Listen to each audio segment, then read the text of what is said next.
Jai Hind students, welcome back. So students, in the last class we see there are so many challenges or difficulties that we were facing while drafting the constitution. So now move on the next topic, that is the path to constitution. It means जब constitution बना तो उसका रास्ता कैसा रहा, हमने कहाँ से क्या क्या सीखा और कैसे एक constitution को बनाकर तैयार किया.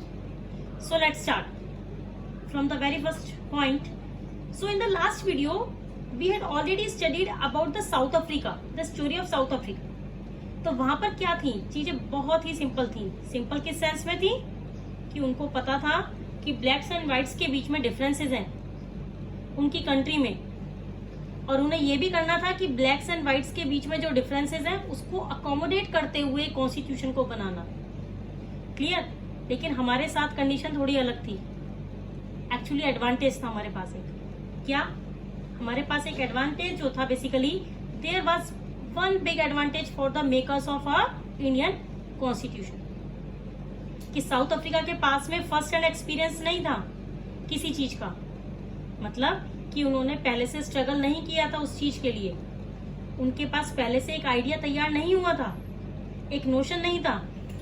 लेकिन अगर साउथ अफ्रीका से इंडिया को कंपेयर किया जाए तो हमारे पास में कुछ एडवांटेजेस है. So what are these advantages? I will tell you. We had developed consensus. Consensus means कि हमने एक सोच डेवलप कर ली थी, हमने एक विचार डेवलप कर लिया था. किस चीज को लेकर? कि कॉन्स्टिट्यूशन कैसे बनना है. और कब डेवलप किया था वो? टेल मी, कब डेवलप किया था वो? During freedom struggle. Simple sense में बताती हूँ. देखो स्टूडेंट्स, क्या हुआ था कि हम जैसे देखते हैं कि हमारे लीडर्स ने कॉन्स्टिट्यूशन बनाया, क्लियर, तो उसके लिए हम पहले से तैयार थे. तैयार कैसे थे? पहले से जैसे हम यूनाइटेड थे, यूनिफाइड थे. कैसे? जब हम आजादी के लिए लड़ रहे थे तो उस टाइम पर लड़ते लड़ते हम यूनाइटेड भी हो गए थे. क्लियर. वही चीज discuss in the first point. You just look at the board. तो जब हम आजादी के लिए लड़ रहे थे तो आपने क्या करा? सिर्फ लड़ाई ही नहीं करी, अपने आप को यूनाइटेड बनाया, एक सिंगल एंटिटी की तरह देखना स्टार्ट कर दिया.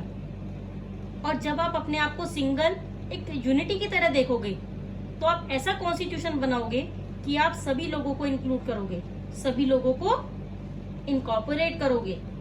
तो इस सेंस में क्या है, हमारे पास पहले से कंसेंसस डेवलप्ड हो चुकी थी, एक सोचने का तरीका डेवलप्ड हो चुका था, जिसके चलते हम चाहते थे कि एक कॉन्स्टिट्यूशन बनाए जिसको सारे लोग क्या करें? यस, एक्सेप्ट करें. Clear. Then in 1928 Motilal Nehru along with 8 other leaders के साथ उन्होंने क्या करा? इन्होंने कॉन्स्टिट्यूशन के ड्राफ्ट किए. इन्होंने कॉन्स्टिट्यूशन को ड्राफ्ट किया. ड्राफ्ट मीन्स एक कच्चा चिट्ठा तैयार किया गया था कॉन्स्टिट्यूशन का मोतीलाल नेहरू ने. और 1931 का जो ये कराची सेशन हुआ था एक्चुअली इंडियन कॉन्स्टिट्यूशन का, तो उसमें एक रेजोल्यूशन पास किया था कि आने वाली फ्यूचर असेंबली जो होगी हमारी, फ्यूचर कॉन्स्टिट्यूएंट असेंबली जो होगी हमारी, जो कॉन्स्टिट्यूशन को बनाएगी, तो उसमें क्या क्या होना चाहिए. This is the major board of contingence between the controversies of India and Pakistan. यही से क्या होता है, जैसे मोतीलाल नेहरू जी एक लॉयर थे, मोहम्मद अली जिन्ना भी एक लॉयर थे. अब मोतीलाल नेहरू जी को कह सकते हैं कि इस चीज का एक बहुत बड़ा एडवांटेज मिल गया था कि कॉन्स्टिट्यूशन को ड्राफ्ट करने की परमिशन उनको मिल गई कि तुम ही बनाओगे ड्राफ्ट कॉन्स्टिट्यूशन. तो मोहम्मद अली जिन्ना ने यहां से क्या किया, यहां से एक डिमांड और एक तेज कर दी उन्होंने, एक सेपरेट पॉलिटिकल यूनिट के लिए. उन्हें अब ऐसा लग रहा था कि अब साथ में अपनी नहीं चलने वाली, तो उन्होंने कहा कि मुझे तो एक अलग देश दे दो. किसने कही थी ये बात? मोहम्मद अली जिन्ना ने. अगर हम पाथ टू कॉन्स्टिट्यूशन देखें तो मोतीलाल नेहरू ने 1928 में कॉन्स्टिट्यूशन का ड्राफ्ट जो करना स्टार्ट किया था, उस ड्राफ्ट के हिसाब से हमारे को एक पहले से एक बैकग्राउंड में एक आइडिया मिल गया था कि देश का आने वाला कॉन्स्टिट्यूशन कैसा होना चाहिए. उसी चीज से रिलेटेड उन्होंने क्या किया, कराची सेशन में एक रेजोल्यूशन पास किया कि आने वाले समय में इंडियन कॉन्स्टिट्यूशन का, अगर इंडियन कॉन्स्टिट्यूशन को अगर होगा तो वो कैसा होगा. हम यूनिवर्सल एडल्ट फ्रेंचाइज देंगे या नहीं देंगे, मींस सबको वोटिंग राइट्स देंगे, ये हमने यही तय कर लिया था। क्लियर? हमने एक बोर्ड आउटलाइन तैयार कर ली थी एक्चुअली कि हमारा कॉन्स्टिट्यूशन होगा तो कैसा होगा। तो इस बारे में बताया गया इस पॉइंट में कि हमारा जो एक माइंडसेट था वो हम पहले से तैयार कर चुके थे। तो ये जो हेडिंग है पाथ टू कॉन्स्टिट्यूशन, तो हमारा रास्ता पहले से तैयार होता जा रहा था कि हमारे पास कंसेंसस थी। क्यों? क्योंकि हमारे पास एक क्या था, एक लंबा लॉन्ग ड्रॉन नेशनल मूवमेंट है, ठीक है, जिसने हमें बहुत कुछ सिखाया है। हमारे लीडर्स जो थे वो काम कर रहे थे कॉन्स्टिट्यूशन के ऊपर कि फ्यूचर में आने वाला कॉन्स्टिट्यूशन कैसा दिखेगा, मतलब क्या प्रोविजंस होने चाहिए इसमें। Now familiarity with political institution, इसे समझिएगा।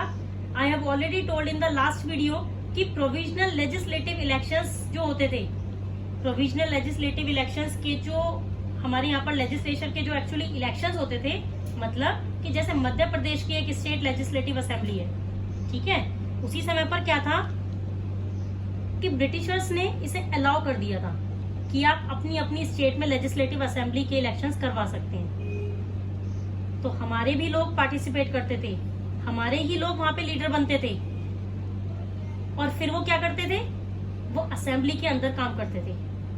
वो सीख रहे थे कि कैसे काम करते हैं, क्या क्या लॉज बनाए जाते हैं, क्या क्या प्रोविजंस होने चाहिए, क्या क्या प्रोविजंस नहीं होने चाहिए। क्लियर? तो ये सारी चीजें यहाँ पर देखी जा रही थी, ठीक है। उसी सेंस में we are familiar with political institutions. हमें पहले से एक आइडिया मिलने लगा था कि पॉलिटिकल इंस्टीट्यूशंस कैसे चलते हैं, लेजिस्लेचर कैसे चलती है, एग्जीक्यूटिव कैसे काम करते हैं।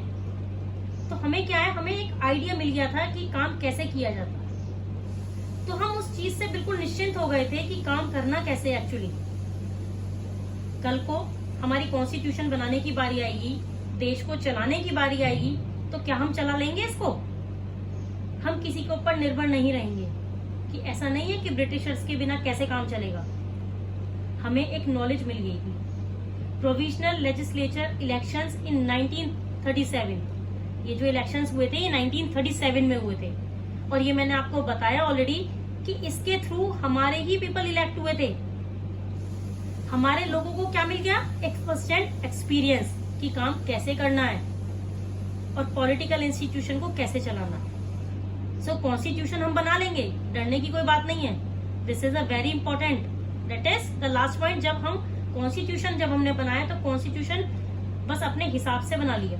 वी हैव, ऐसा नहीं है कि हमने इसको बिल्कुल अपने तरीके से ऐसे ही कर दिया काम, no, we have drawn the inspiration from some various political activities which I write in the last point, और इवेंट्स आल्सो।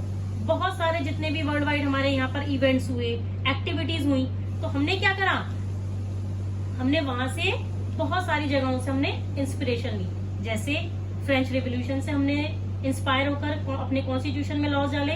जैसे क्या करा हमने, फ्रेंच रिवॉल्यूशन से हमने सीखा कि कल को अगर देश के कॉन्स्टिट्यूशन में आपको अगर कोई अच्छी बातें डालनी है तो आप फ्रेंच रिवॉल्यूशन से डाल सकते हैं, जैसे ideas of liberty, equality and freedom, ये जैसी सारी चीजें। क्लियर? रशियन रिवॉल्यूशन से आप क्या डाल सकते हैं कि जैसे सोशलिस्ट सोसाइटी की बात की गई थी वहां पर, तो हम ये सारी चीजें हम उसमें से सीख सकते हैं। Bill of rights in the US, तो यहां से हमने क्या लिया, यहां से हमने सीखा कि फंडामेंटल राइट्स के बारे में। तो हमने क्या किया कि जो वर्ल्ड वाइड अलग अलग जो इवेंट्स हुए थे, जो अलग अलग एक्टिविटीज हुई थी, उनसे भी इंस्पिरेशन ली थी इस कॉन्स्टिट्यूशन को ड्राफ्ट करने के, और उन इंस्पिरेशन को हमारे कॉन्स्टिट्यूशन में इंक्लूड किया गया। एक चीज ध्यान रखिए, you just have to remember that कि ये जो जितने भी इंस्पिरेशन लेकर कॉन्स्टिट्यूशन में हमने इंक्लूड किए हैं, जितनी भी चीजें, तो वो ऐसा नहीं है कि वो आंख बंद करके इंक्लूड कर लिया गया है। कॉन्स्टिट्यूएंट असेंबलीज के जितने भी मेंबर्स थे, we will discuss later in the next video, हमने क्या किया है, जो भी प्रोविजंस लिए हैं, जो भी इंस्पिरेशंस लिए हैं, उसे इंडियन कंटेंट्स में डिबेट किया है और फिर उसको इंक्लूड किया गया है। क्लियर? हमने सिर्फ कॉपी पेस्ट नहीं किया, उस पर बहुत ज्यादा विचार किया गया है, कंसल्ट किया गया है विद अदर मेंबर्स, और फिर हमारे कॉन्स्टिट्यूशन में हम इसको लेकर आए। ठीक है? Clear students? तो ये है पार्ट टू द कॉन्स्टिट्यूशन।